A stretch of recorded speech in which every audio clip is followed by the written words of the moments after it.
arrival well-timed for reigning champion Tar Heels.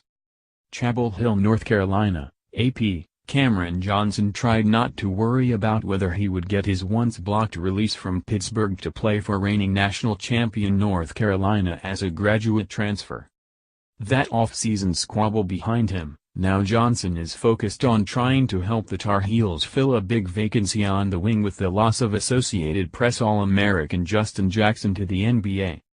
It's easy to make the comparison, too, considering both have similar frames and the ability to shoot from outside.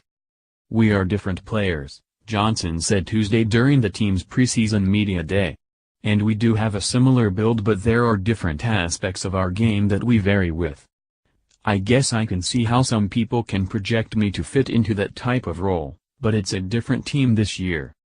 However, Coach Roy Williams feels he should deploy me is what I'll do for the team." Johnson finds a ready-made opening on a perimeter that returns Final Four Most Outstanding Player Joel Berry II and senior Theo Pinson, along with the return of junior Kenny Williams III from a knee injury that sidelined him for a final month run to UNC's 6th NCAA championship in Glendale, Arizona. Jackson, the Atlantic Coast Conference Player of the Year, averaged 18.3 points and made a program record 105 three-pointers last year before leaving to become a first-round draft pick.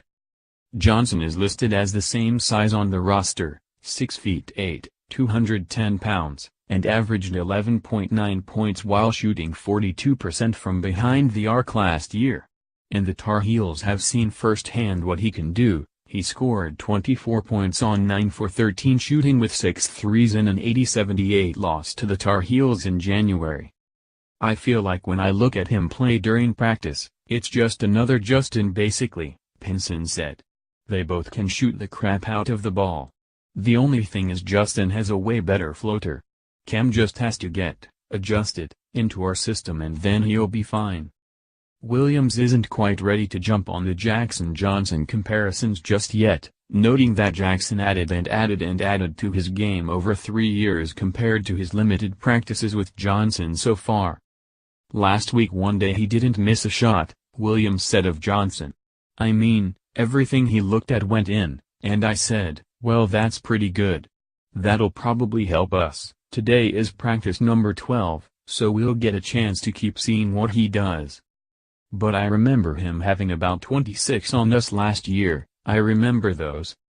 There was some concern in May and June whether Johnson would be able to play right away for the Tar Heels after deciding he wanted to transfer. Pitt believed Johnson should sit out a year if he went to another ACC school instead of playing immediately as a graduate transfer with 2 seasons of eligibility. NCAA rules allow transfers who have earned their degrees to play immediately. However, schools and conferences can have their own policies for granting a release from a year-to-year scholarship agreement. In this case, Pitt cited an internal policy regarding immediate eligibility for transfers within the conference or to a team on the next year's schedule. He issued an open letter in June saying Pitt had interpreted an NCAA rule incorrectly in trying to block his move and that the school was wrong to stand in his way of playing at UNC, which he chose over programs such as Kentucky, Arizona, UCLA and Oregon. Pitt ultimately relented. "There's no hard feelings on my end," Johnson said. "I understand the competitive nature of college basketball. I just am very thankful Pittsburgh let me go." More AP college basketball, collegebasketball.app.org and www.twitter.com web link. Follow Aaron Beard on Twitter at www.twitter.com web link.